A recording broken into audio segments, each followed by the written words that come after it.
It started with my name, soft, almost polite. Daniel. I was alone in my apartment, or at least I thought I was. It was around 1:30 a.m. I'd fallen asleep on the couch with the TV still playing low in the background. The kind of half sleep where your brain floats, but your body is heavy. That's when I heard it. Daniel. Clearer this time. I opened my eyes. The TV was still on.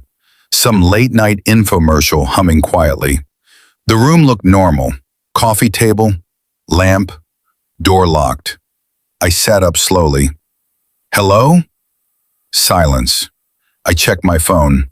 No notifications, no calls. I told myself it was part of a dream.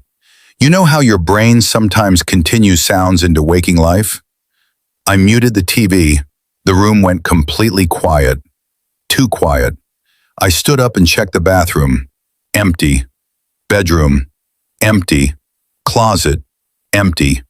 Front door still deadbolted. I laughed under my breath. You're tired. I went back to the couch and turned the TV off completely. Darkness settled over the room. And then, why did you stop listening? The voice wasn't loud. It wasn't echoing. It was close, like someone standing just behind my shoulder.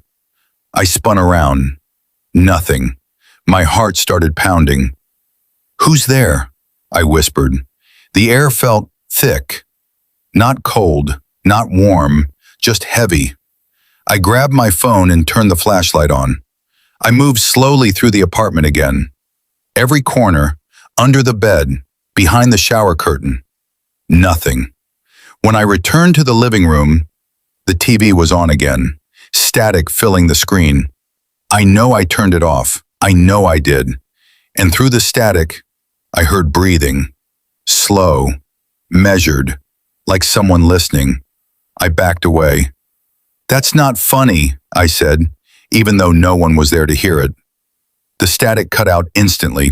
Silence again. Then, you don't remember me.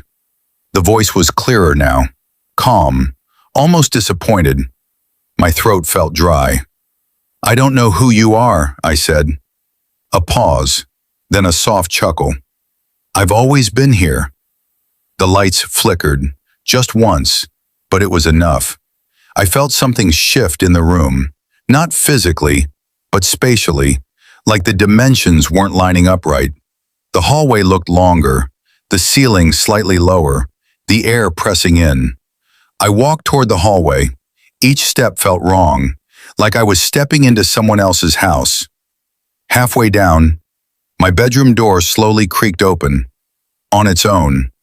I didn't breathe. You left me in there, the voice whispered. My chest tightened. I've never... Yes, you did. The voice wasn't coming from one place. It was everywhere. Inside the walls, inside the air, inside my head. I forced myself to walk into the bedroom. The lights were off, only faint streetlight leaking through the curtains. The room looked normal. Bed, dresser, mirror. But the mirror didn't look right.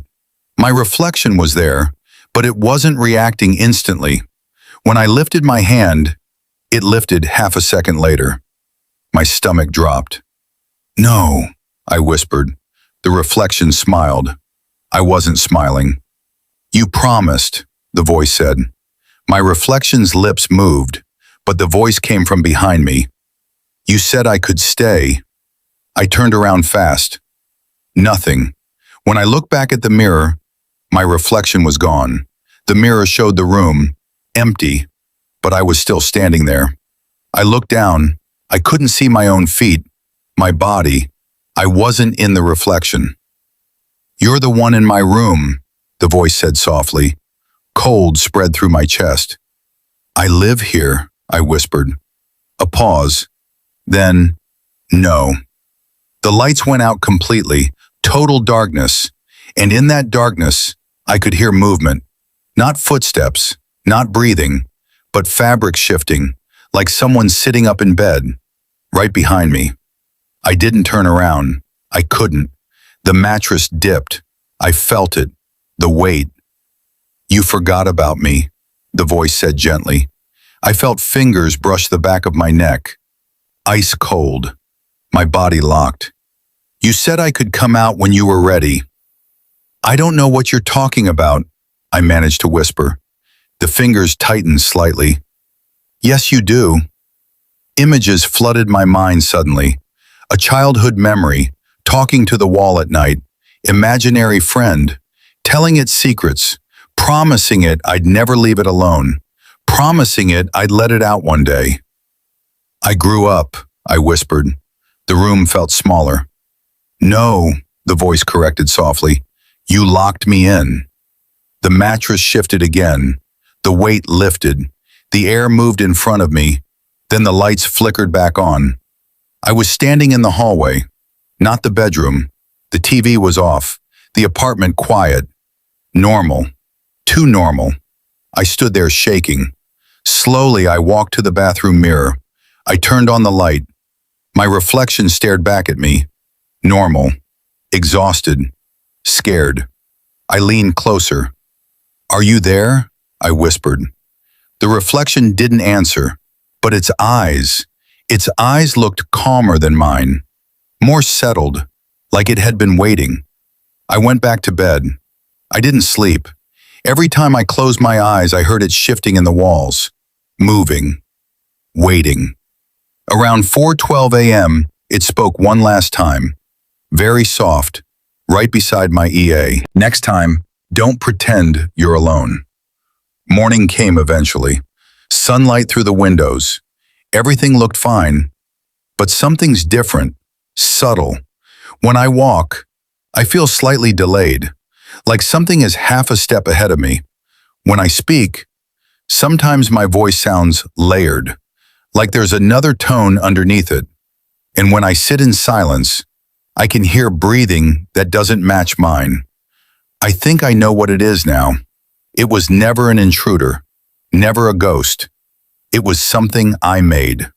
Something I pushed away when I decided I didn't need it anymore. But it didn't disappear. It waited.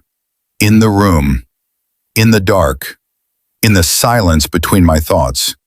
And tonight, when I turned off the lights, I didn't hear it call my name. I didn't hear movement. I didn't hear breathing. That's what scares me, because now, the room is completely quiet, and I think that means it finally came out.